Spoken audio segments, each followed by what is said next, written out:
पहला टॉपिक है हमारा मरकब इजाफ़ी। आइए जान लेते हैं मरकब इजाफ़ी क्या होते हैं। मरकब इजाफ़ी ऐसे मरकबात को कहा जाता है जिनमें एक इस्म का ताल्लुक़ दूसरे इस्म से या उसकी निस्बत या ताल्लुक़ जो है वो दूसरे इस्म से ज़ाहिर की जाए। ऐसे मरकबात जिनमें एक इस्म का ताल्लुक़ या निस्बत दूसरे इस्म से ज़ाहिर किया जाए उसे मरकब इजाफ़ी कहते हैं। हम एक इस्म को दूसरे इस्म से जब जोड़ते हैं, उसका ताल्लुक़ या रिश्ता ज़ाहिर करते हैं, तो ऐसे मरकबात हमारे पास मरकब इजाफ़ी कहलाते हैं। ठीक है बच्चे, अब हम जान लेते हैं कि मरकब इजाफ़ी में क्या क्या चीज़ें पाई जाती हैं, मतलब उसकी अज्जाए तरकीबी क्या क्या है। ठीक है, सबसे पहले तो हमें मरकब अल्फाज जो हैं उनमें हमने ऐसे इस्म जिनकी निस्बत या ताल्लुक़ दूसरे इस्म से ज़ाहिर की जाती है उसको मज़ाफ़ कहा जाता है। मतलब जो वो इस्म जिसका ताल्लुक़ हम ज़ाहिर कर रहे हैं वो इस्म मज़ाफ़ कहलाएगा, जबकि जिस इस्म से हम ताल्लुक़ ज़ाहिर करते हैं वो कहलाएगा मज़ाफ़ अलैह। वो इस्म जिनसे ताल्लुक़ की निस्बत ज़ाहिर की जाए वो मज़ाफ़ अलैह कहलाते हैं, और वो इस्म जिनका ताल्लुक़ ज़ाहिर किया जाता है वो मज़ाफ़ कहलाते हैं। अब इन दोनों इस्मों के दरमियान को जो ताल्लुक़ है उसको ज़ाहिर करने के लिए हम जो इस्तेमाल करते हैं वो हमारे पास है हुरूफ़ इज़ाफ़त, यानी कि का, के और की। हम दोनों इस्मों के दरमियान ताल्लुक़ को ज़ाहिर करने के लिए हुरूफ़ इज़ाफ़त यानी कि का, के और की का इस्तेमाल करते हैं।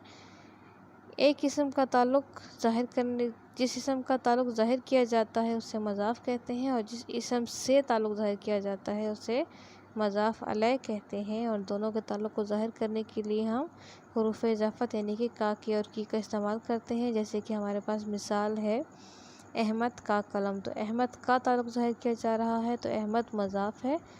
अहमद का ताल्लुक़ हम कलम से ज़ाहिर कर रहे हैं तो कलम जो होगा वो मज़ाफ़ अलैह कहलाएगा।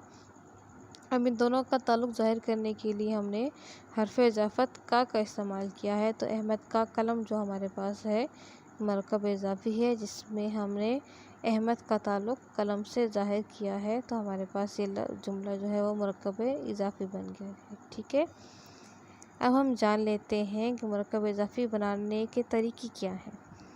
मरकब इज़ाफ़ी हम दो तरह से बना सकते हैं, एक हमारे पास है उर्दू कायदा और दूसरा है हमारे पास फ़ारसी कायदा।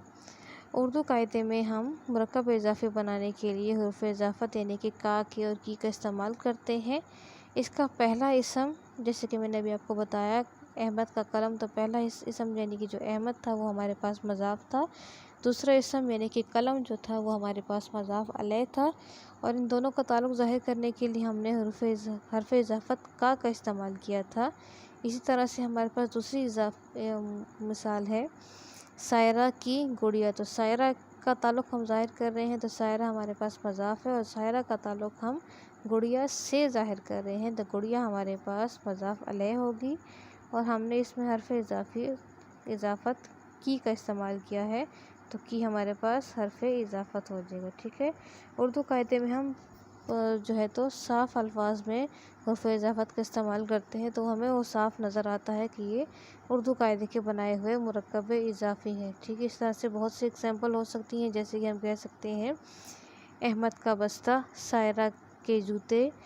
ठीक है, इस तरह से और भी बहुत सी मिसालें हम ले सकते हैं। अब हम जान लेते हैं कि दूसरा कायदा कैसे है, हम दूसरे तरीके से मरकब इज़ाफ़ी कैसे बना सकते हैं। तो हमारे पास मरकब इज़ाफ़ी बनाने का जो दूसरा तरीका है वो है फ़ारसी कायदा। फ़ारसी कायदे में हम दोनों इस्मों के दरमियान ताल्लुक़ को ज़ाहिर करने के लिए ज़ेर का इस्तेमाल किया जाता है। ज़ेर की अलामत का इस्तेमाल करते हुए हम एक इस्म का ताल्लुक़ दूसरे इस्म से ज़ाहिर करते हैं। जैसे कि मिसाल है हमारे पास किताबे हयात, चराग़े सहर। अब इनके साथ ज़ेर का इस्तेमाल किया गया है, एक इस्म का ताल्लुक़ दूसरे इस्म से जोड़ा गया है। अब तमाम ऐसे अल्फाज जिनके साथ ज़ेर का इस्तेमाल किया जाता है वो तमाम अल्फाज मरकब इज़ाफ़ी कहला तो नहीं सकते, तो हमने इसके बारे में भी जान लेना है कि मरकब इज़ाफ़ी की पहचान क्या है। हम जान लेते हैं कि मरकब इज़ाफ़ी को हम कैसे पहचानेंगे, क्योंकि तमाम ज़ेर वाले अल्फाज तो मरकब इज़ाफ़ी नहीं होंगे। तो हम जान लेते हैं कि मरकब इज़ाफ़ी की पहचान क्या है। तो वो तमाम अल्फाज जिनमें ज़ेर का इजाफ़ा किया गया हो और उसे उर्दू में तर्जुमा करने पर हमें इसमें हुरूफ़ इज़ाफ़त यानी कि का, के, की जो है वो ज़ाहिर हो जाते हों, तो ऐसे मरकबात को मरकब इज़ाफ़ी कहा जा सकता है।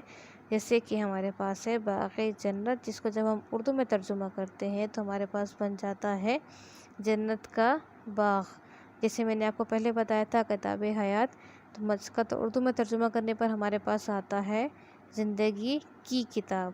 پھر میں نے آپ سے کہا تھا چراغ سحر، یعنی کہ صبح کا چراغ۔ تو ان تمام مثالوں میں کا اور کی کا اضافہ ہمارے پاس اردو میں ترجمہ کرنے پر ہمیں ظاہر ہو جاتا ہے۔ تو یہ تمام الفاظ جو ہیں یہ مرکب اضافی ہیں، جبکہ وہ تمام الفاظ جن کے ساتھ زیر کا اضافہ تو کیا جاتا ہے لیکن اردو میں ترجمہ کرنے پر ان میں حروف اضافت ظاہر نہیں ہوتے، وہ تمام مرکب اضافی نہیں ہوتے۔ جیسے کہ ہمارے پاس مثال ہے ہلال نو، جس کا مطلب ہے نیا چاند۔ اب اس لفظ میں بھی زیر کا استعمال کیا گیا ہے، یہ بھی فارسی قاعدہ ہے، لیکن اس میں کا کی اور کی کا اضافہ نہیں ہو رہا، اس لیے یہ لفظ ہمارے پاس مرکب اضافی نہیں ہوگا۔ مرکب اضافی وہ تمام الفاظ ہوں گے جن کو اردو میں ترجمہ کرنے پر ان میں کا کی اور کی کا اضافہ ہمیں ظاہر ہو جاتا ہے۔ ٹھیک ہے بچے، امید ہے آپ کو کام سمجھ آیا ہوگا۔